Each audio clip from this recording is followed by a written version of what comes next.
Is She-Hulk finally ready to accept that she's a hero? Who is the big bad behind all the weird things that is happening in this series? Welcome to Geekset, and this is episode 5 She-Hulk recap.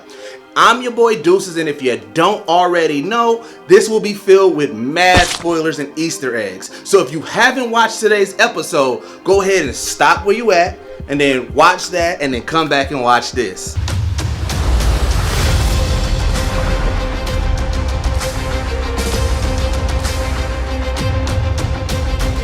The episode starts with a commercial for the new line She-Hulk by Titania, a makeup line by Jen's comic book nemesis Titania. And if you forgot, at the end of the last episode, Titania is suing Jen over the name since she trademarked it first. And now we're living in the Titania She-Hulk world. But that's my name. Now that she trademarked it first, right? Oh, is that how it works, Your Honor? Yeah. We hear a commercial during a legal podcast and see a billboard on Jen's drive to work, and it's clear that Titania has taken over the town with her line. You're listening to Pro Se, Law 360's podcast. Here's a quick word from our sponsor. Hey, Titania. Jen's brother burst in super excited to help Jen take her brand to the next level, unaware that the line has nothing to do with Jen at all. And then we get this new hilarious title tag, which is also, yes, infiltrated by Titania.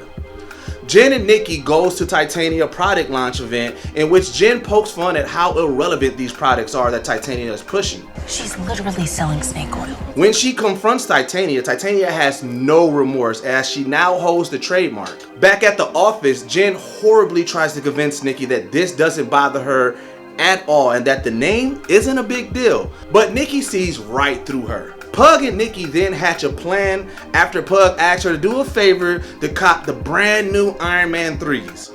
Okay, side note, at the end we see Pug's collection and bro is a sneaker head through and through. He got some Wakanda 11s, he got some Cyclops 12s. I mean, the man has kicks.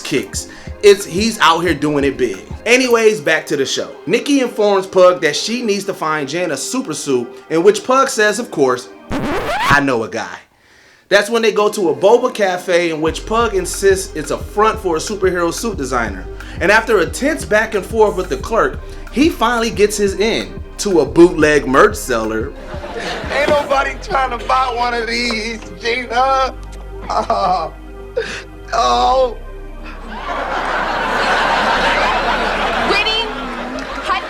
Nikki not so impressed by the seller, but Pug jumps at the chance to get an Avengers shirt and a hat equipped with a knockoff Captain America shield and Thor's hammer in exchange for the true location to the underground shop. Once there, Nikki lies to the shop owner that Jen is an Avenger, kind of a foresight to what we know to come for the character in the future. And in order to gain access, she needed to tell this lie.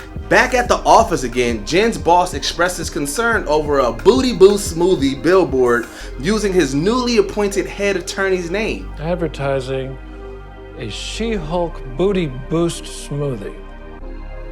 Now, he doesn't care much for the details, but is concerned that the public will look at them funny due to them not being able to handle a small trademark case. In comes another comic book rival, but not in the superhero form, Mallory Book, a defense attorney which in the comics often rivals Jen in the office. She is here to rep Jen in this case, and she's right off the bat informs her that this working relationship doesn't make us friends. Now that is an important thing that you need to know for later, so keep that in mind. Jen tries to explain that she didn't even think about trademarking her name and uses Thor and Doctor Strange as people who didn't have to do it, so why should she? Which is probably the worst two examples since both of them are using their real name.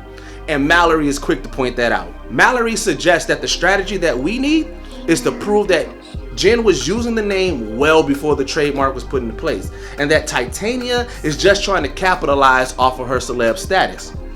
She also tells her that, hey, you need to do something about them clothes. Cause you're not that cute, and your hair is uneven, you look dusty.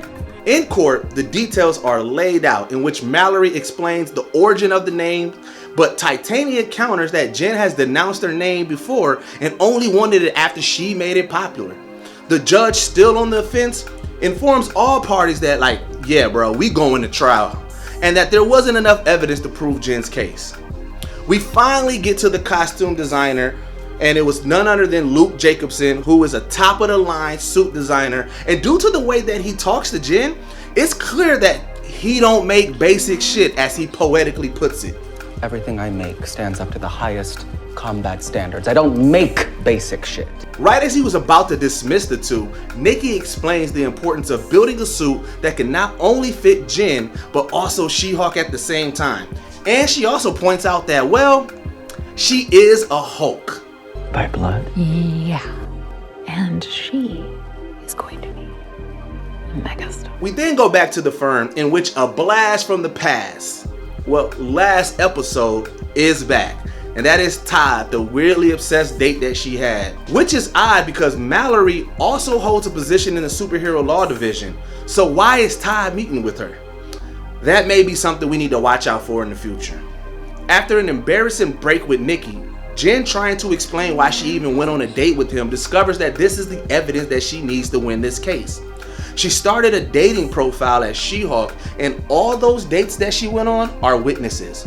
Every single one of those dates is a corroborating witness. This is how I win this case. So back to court she goes, in which we now see all the nightmare dates from before. Bringing them all to the stand to testify, the tone changed from hilariously awkward to some pretty embarrassing moments. See, one of the most major themes of this show is how that Jen wants the world to see her for her education and exceptional law practices. But the world only wants to celebrate her for being a Hulk. This is something that she has been fighting but kinda accepted as a part of her professional world. But here's the kicker. This isn't the professional world. These men only wanted to date her because of her superpowers, and now Jen is feeling a little bit down on herself.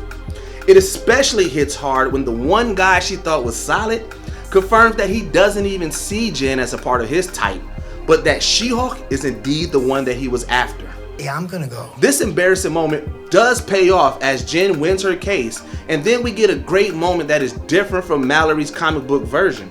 Mallory actually empowers Jen and informs her that despite what those other men may have said, that she indeed does deserve better, and that she is not just another Hulk. Look, Walters, what that extremely attractive man said in there, you can do better. The two go out for drinks where Jen awkwardly yells, I am so happy we're friends now.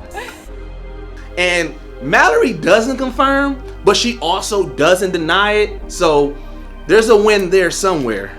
Finally, we get back to Luke's shop, in which Luke gives Jen her regular business suit and also gives her something a little extra, which we know will be the super suit that we've seen in the trailer before the series launch. And then we get the new Daredevil helmet.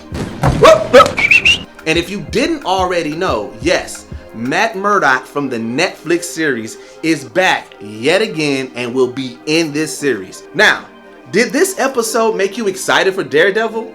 Or was this just another filler episode? See, I know I'm still excited because that new Daredevil helmet does look beastie. But I am left to wonder, is this Daredevil going to be a friend or a foe? What will Titania think of next? Because it's clear that this is not over between the two. And what the heck is Todd's deal?